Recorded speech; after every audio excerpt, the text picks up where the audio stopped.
At my father's funeral, my sister whispered, "Mom always said you were the ugly one, guess she was right." Then my fiancé stood up and said, "She also said you slept with her boss for a promotion." The room fell silent. The church was filled with mourners, but it felt empty to me. I was standing at the front, reading from my notes as I tried to give a eulogy that reflected the man my father had been: complicated, strict, but also someone who had provided for his family. I thought the words would come easily, but when I looked out over the crowd, I realized how many years had passed since I'd truly spoken to anyone in this room, especially my sister. Cassandra. She had always been the perfect one, the one who had it all together, who lived up to our mother's impossible standards. I, on the other hand, was always disappointed, the odd one out. Growing up, I was the one who never quite fit the mold. My mother used to tell me that I wasn't as pretty as my sister, not as graceful, not as charming. I wasn't enough in so many ways. It hurt, but I had learned to live with it.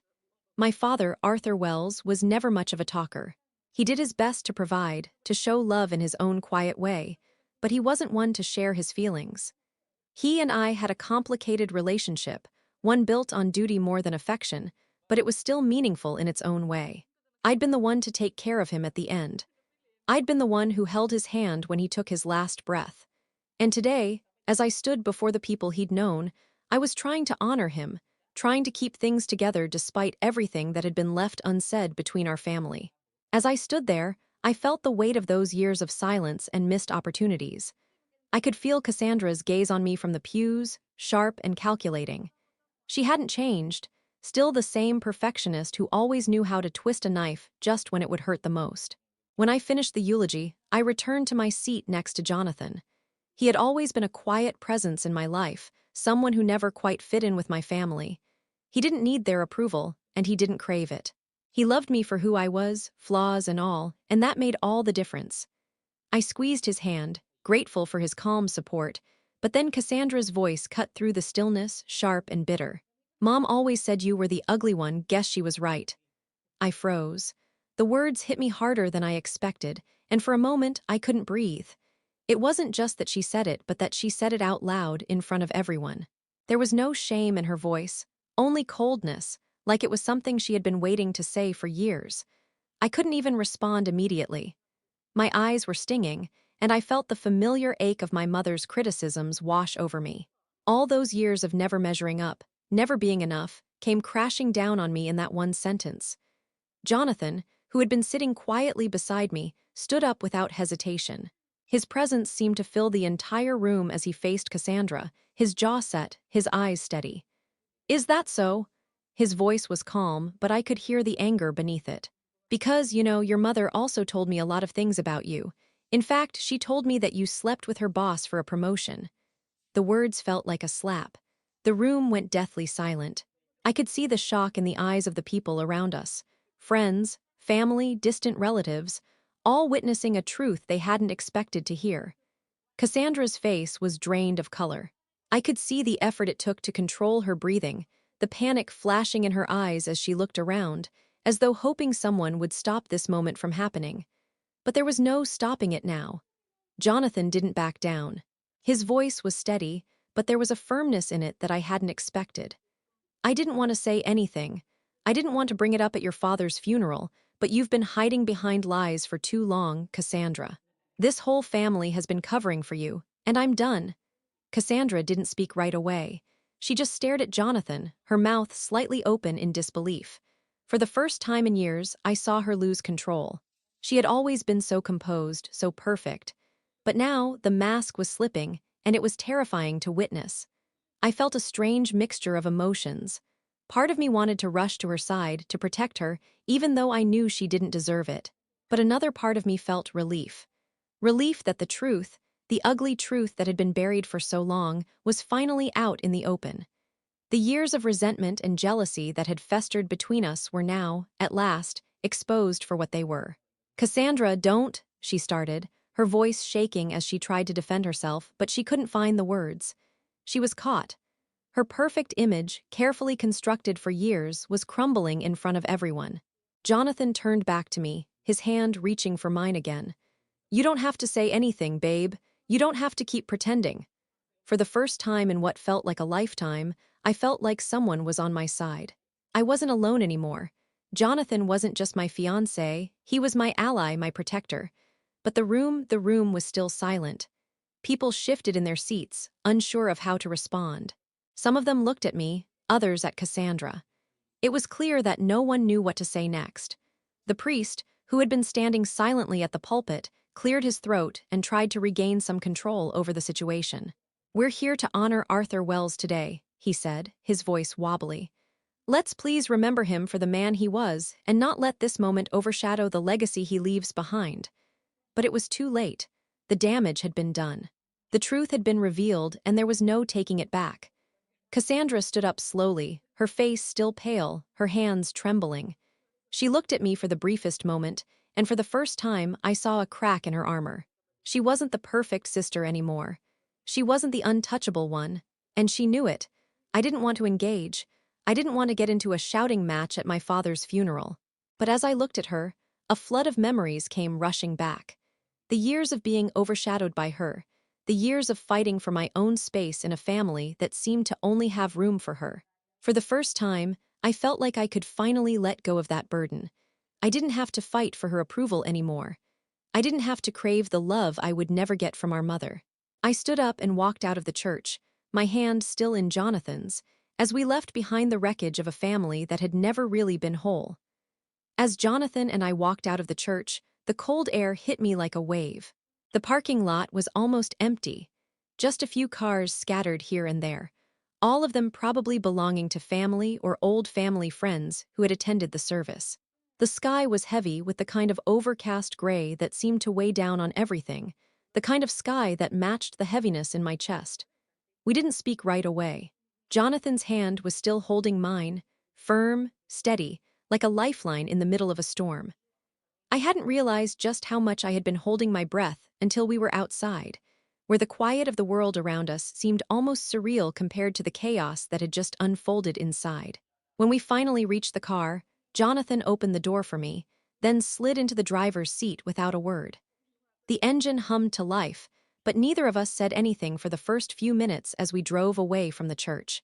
The silence between us wasn't awkward, it was almost comforting, a shared moment of understanding. Jonathan didn't need to fill the air with words, and neither did I. It was a long drive back to the house, but eventually he broke the silence. "Are you okay?" His voice was low, careful, as if treading lightly on fragile ground.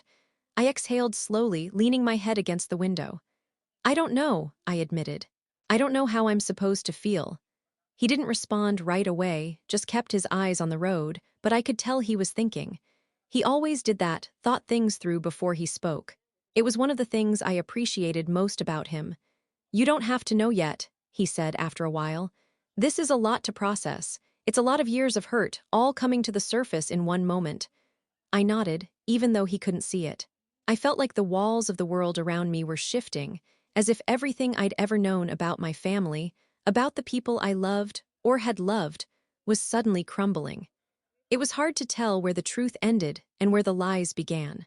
Cassandra had always been the perfect one. She was the golden child, the one who could do no wrong in our mother's eyes. And for years, I had been the one who was never quite enough. I had spent so much of my life feeling like I was always in her shadow, always second best. I had learned to accept it, or at least I thought I had. But today, in front of everyone, Cassandra had reminded me of how little I mattered to her, or to our mother. I turned my head, staring out at the road ahead of us, but I didn't really see it. My mind kept returning to that moment, my sister's cruel words, Jonathan's confession. The way the room had gone silent when he spoke, as if everyone was holding their breath, waiting for something to break. "Do you think she'll ever admit it?" I asked quietly, my voice barely above a whisper. Jonathan glanced over at me for a second, his expression unreadable. "I don't think it matters anymore."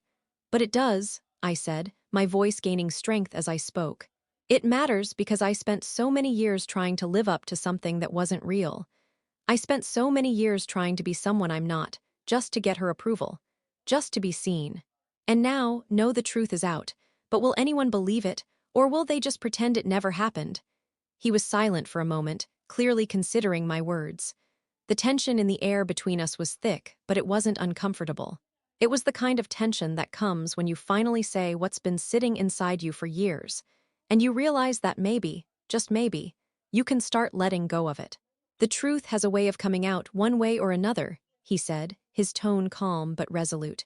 Whether people believe it or not, it doesn't change the facts. What matters is how you handle it now. You're free from all of that, Claire. You don't have to keep carrying the weight of their lies. His words landed on me like a weight I hadn't known I was carrying. He was right, in a way. I didn't have to keep hiding anymore.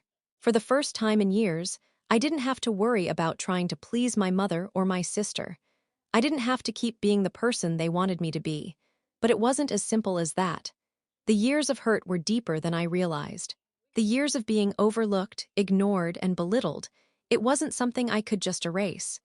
I don't know how to move forward from this, I admitted, feeling the weight of it all pressing in on me again. You don't have to have all the answers right now, Jonathan said softly. You don't have to have a plan. You just have to give yourself permission to feel however you're feeling. And I'm here for all of it.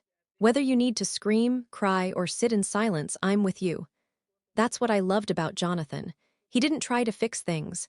He didn't tell me how I should feel or what I should do. He just accepted me in all of my complexity, in all of my brokenness. The car ride continued in silence, but this time, it felt different. The weight of the situation was still there, but it wasn't crushing me anymore. I was no longer trapped by the expectations of my family. I had no idea what the future would look like, but for the first time, I didn't feel like I was living under someone else's shadow. We finally arrived back at the house, and as I stepped out of the car, I looked up at the familiar surroundings. My childhood home, the place where so much of my pain had begun. But as I walked toward the front door, I realized something. This place didn't hold the power it once had over me. Inside, the house was eerily quiet.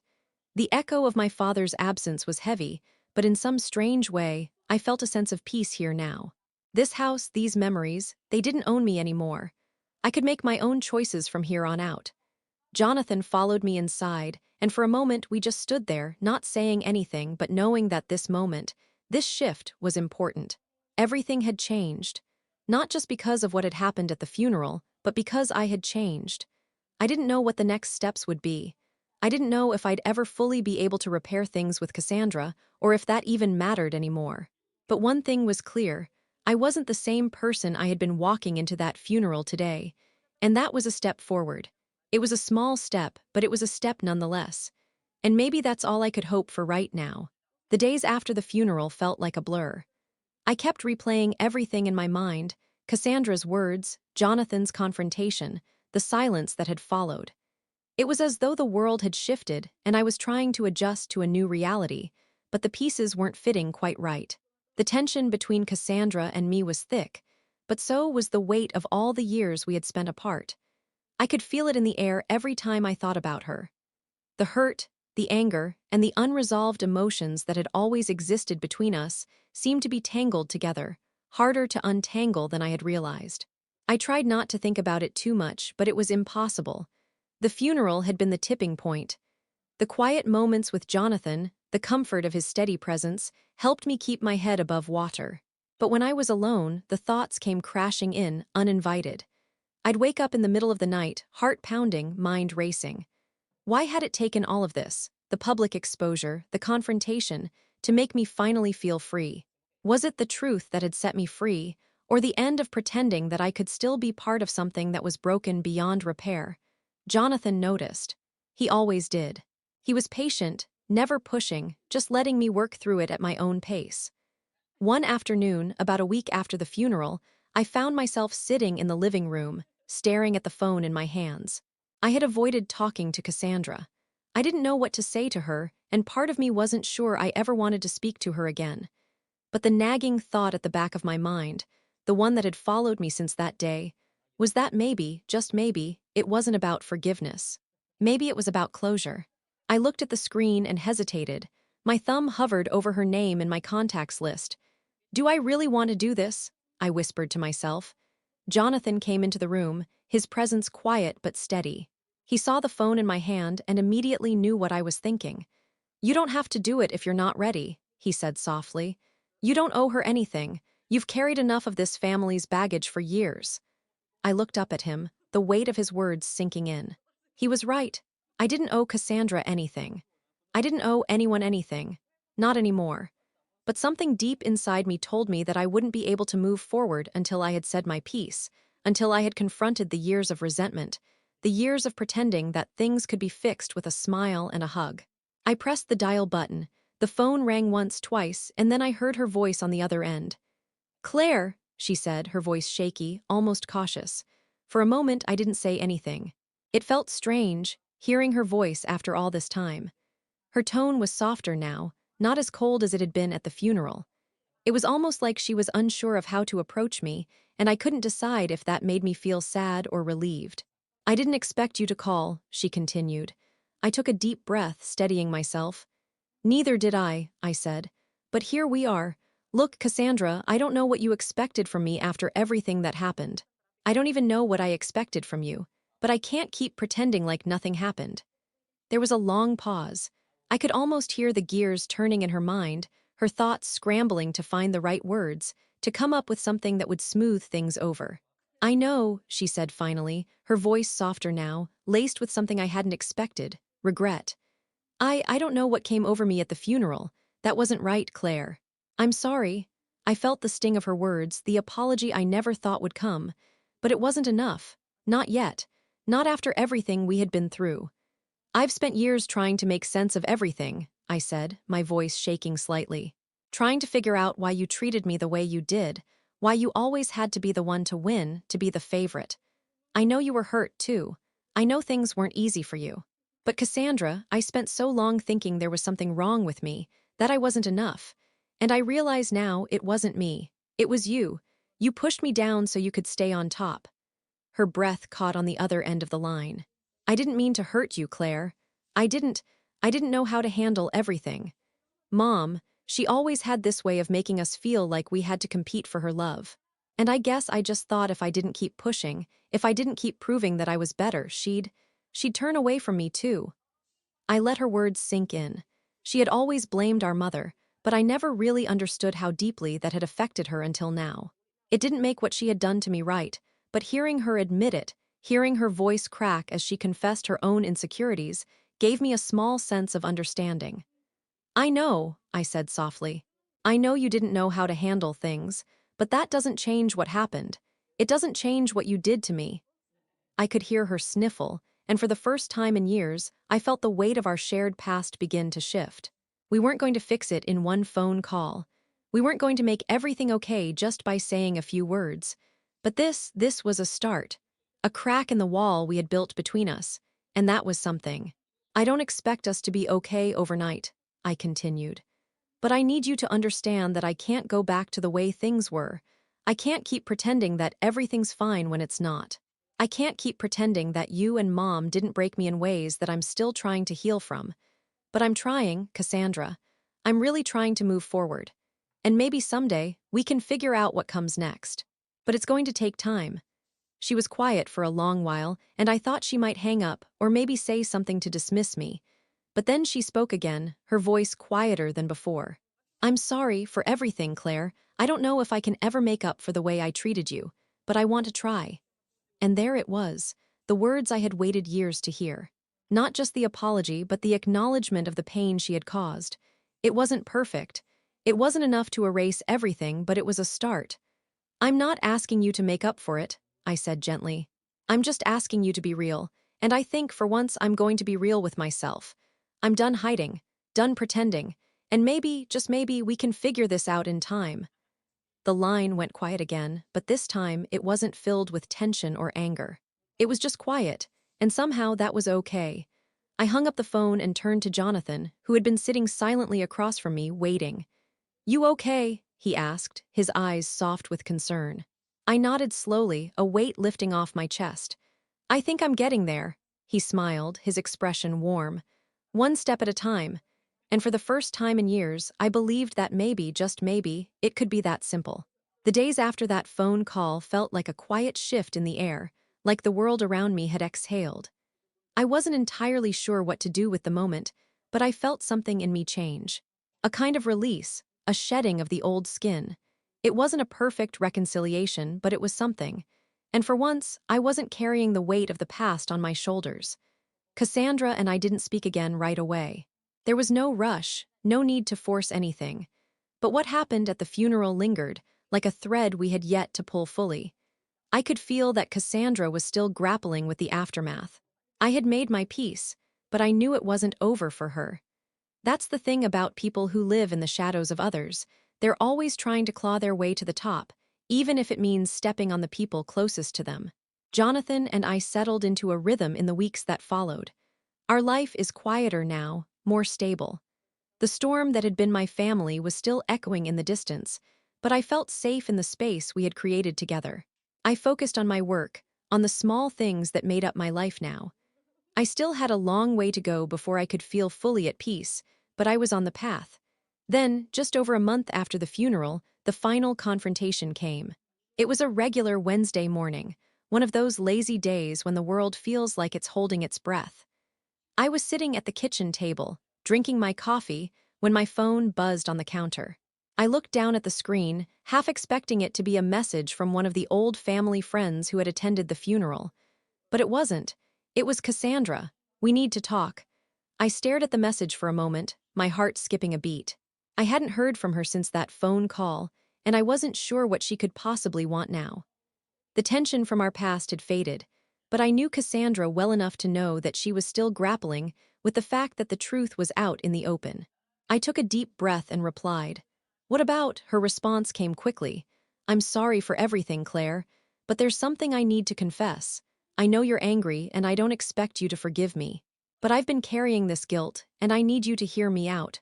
My stomach twisted. I wasn't sure what to make of it. For a second, I considered ignoring her. But part of me knew that this was it, the last piece of the puzzle that had been hanging between us. I could either walk away and leave things unresolved or finally confront everything, once and for all. "Okay. Where? Let's meet. I'll be at the old cafe near your house in an hour." I glanced at Jonathan, who was in the living room, scrolling through his phone. He looked up when he saw me put my phone down. "Everything okay?" he asked, his voice laced with concern. "It's Cassandra," I said, my fingers still lightly gripping the phone. "She wants to meet." Jonathan didn't ask why or what it was about. He simply nodded. "Be careful. She's been playing a long game, Claire. Don't let her manipulate you again." I appreciated his concern, but this wasn't about him. It was about me finally confronting everything that had been left unsaid. "I know," I said, "but I need to see this through." For me, I stood up, grabbed my jacket, and left the house. The air outside was crisp, and the drive to the cafe felt longer than it was. I didn't know what to expect, but I was determined to go in without fear. I had already found my peace, but maybe Cassandra still needed something from me. When I walked into the cafe, I spotted her immediately. She was sitting at a corner table, her back to the window, looking out at the street. She wasn't dressed in the usual polished way I was used to seeing her. Her hair was slightly messy, and there were dark circles under her eyes. She looked vulnerable. For a moment, I didn't know what to say. But then I remembered something my father had once said to me. "The truth always comes out, Claire, even when we try to bury it." And that truth had come out. Now, it was time to deal with the aftermath. I walked over and sat down across from her without saying anything at first. She was fiddling with her coffee cup, her fingers twisting it in nervous circles. When she finally looked up, there was an odd mix of guilt and anger in her eyes. "Claire," she started, her voice quieter than I had ever heard it. "I know I've hurt you, and I don't expect you to forgive me. I don't even deserve your forgiveness. But there's something I need to admit. Something I've kept from you for years." I raised an eyebrow. This wasn't what I had expected. "What's that?" Her gaze dropped to her hands. "I've been hiding money from the family for years, for things I didn't want you to know about. I wanted to keep my life looking perfect, and I was willing to do anything to maintain that image. But the truth is, I stole from Dad's accounts after he passed. I know I don't deserve anything from you or the family, but I thought maybe if I told you, you could understand why I've done everything I did. Why did I push you away?" I froze. Her confession hit me like a punch to the gut. I had expected her to try to manipulate me, but not like this. Not by admitting that she had taken from my father's estate after he was gone. It felt like everything I had known about her, the image of the perfect sister, the golden child, was shattered in that moment. "How much?" I asked, my voice low. She winced. It's a lot, Claire, enough that I could have kept up the charade for years. But I can't live like this anymore. The guilt is eating me alive. I need to come clean. I need you to know the truth. I sat back, absorbing what she had just told me. The anger and betrayal I had felt for years slowly started to turn into something else. It wasn't just about the money. It wasn't just about manipulation. It was about how far she had gone to protect her own image, to maintain the illusion of a perfect life, even if it meant destroying everyone else around her. And in that moment, I realized something. This wasn't my fight anymore. I didn't need her apology to move on. I didn't need her confession. I had already let go of the past, but I could use this confession for something else. I leaned forward slightly, my voice steady. Cassandra, I don't care about the money. You've already taken from me in more ways than I can count. But there's one thing I want you to understand. This isn't just about us. You've hurt people who loved you, and now you need to face the consequences, not just with me, but with everyone you've deceived. Her eyes flickered with panic. What do you mean? I'm going to tell Mom's lawyer. I'll make sure the estate gets looked at again. You won't be able to hide this anymore. The truth will come out. She looked at me, her face pale, her mouth opening and closing as if she were searching for something to say. But there was nothing she could say. The truth was already out. The damage had been done. I stood up, feeling a sense of power surge through me. This wasn't revenge in the traditional sense. I wasn't out for her to suffer or to be cruel. But what I was doing was making sure she couldn't keep hiding behind her lies. I was taking back control. As I walked away from the table, I felt lighter. Finally, after all these years, I was free. And maybe, just maybe, this would be the thing that made Cassandra realize the cost of her actions. Not death, not cruelty, but the harsh reality of truth. That's what really sets you free.